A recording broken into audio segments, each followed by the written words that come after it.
કેમ જેડા ભાઈ કેમ મોડું ઉતારીને બેઠા ખેતરે નહીં જવાનું? અરે રાકેશભાઈ શું વાત કરું, આ કોર્ટની નોટિસ આવી છે. પેલા શાંતિલાલભાઈ સાથેની જમીનના ધક્કામાં પેલા શાંતિલાલે મારી ઉપર કોર્ટનો કેસ કરેલો છે.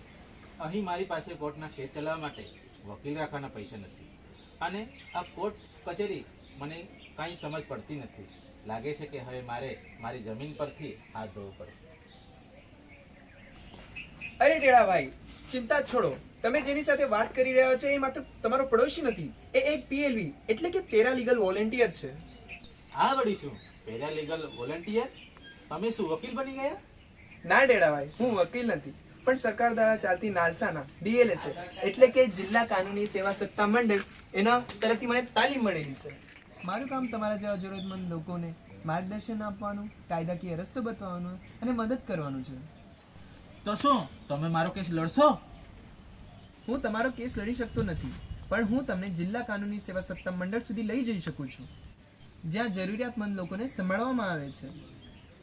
જો તમે નાલસાએ નક્કી કરેલા મફત કાનૂની સહાય મેળવવા માટેના માપદંડમાં આવો છો તો સરકાર તમને તમારા કેસ ચલાવવા માટે સરકારી ખર્ચે વકીલ આપશે. તમે તમારો 1 રૂપિયો પણ ખર્ચવાની જરૂરી નથી. શું વાત કરો છો? સરકારી ખર્ચે વકીલ મળે?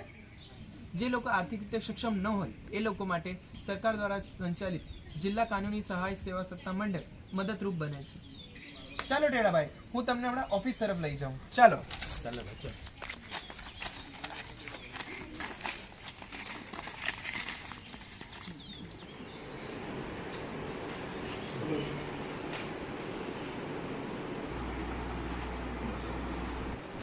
નમસ્કાર સાહેબ. નમસ્કાર સાહેબ. નમસ્કાર. નમસ્તે, નમસ્તે, નમસ્તે. બેસો બેસો.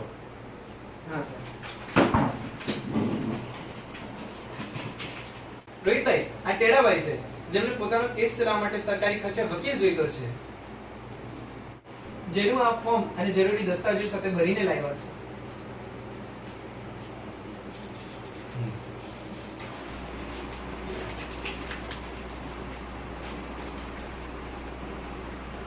તમે યોગ્ય જગ્યા પર આવ્યા છો.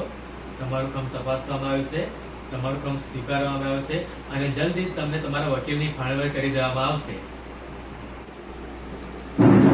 Thank you Rohitbhai. Thank you. નમસ્તે નમસ્તે. રહ્યા. અહીંયા બેસીએ. ચાલો.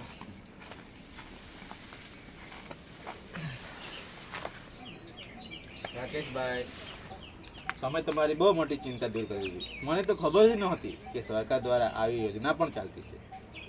તમારો આભાર. આભાર ટેડાભાઈ, મારા જેવા ઘણા પીએલવી દરેક તાલુકા અને જિલ્લામાં છે. અમારું તો કામ જ એ જ છે. જરૂરિયાતમંદ લોકોને કાયદાકીય રસ્તો બતાવવાનો છે, માર્ગદર્શન પૂરું પાડવાનું છે અને મદદ કરવાનું છે, જેથી કોઈ પણ ગરીબ માણસ કાયદાની જાણકારીના અભાવના કારણે અન્યાયનો ભોગ ન બને. રાકેશભાઈ, તમારો ખૂબ ખૂબ આભાર. આ તમારી ફરજ હતી ટેડાભાઈ.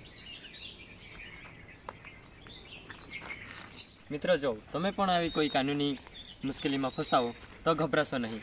તમારા નજીકના વિસ્તારમાં આવેલી પેરાલીગલ વોલેન્ટિયરનો સંપર્ક કરો અથવા તો તમારા નજીકમાં આવેલી કોઈ કોર્ટમાં જઈને જિલ્લા કાનૂની સેવા સત્તા મંડળ ઓફિસનો સંપર્ક કરો.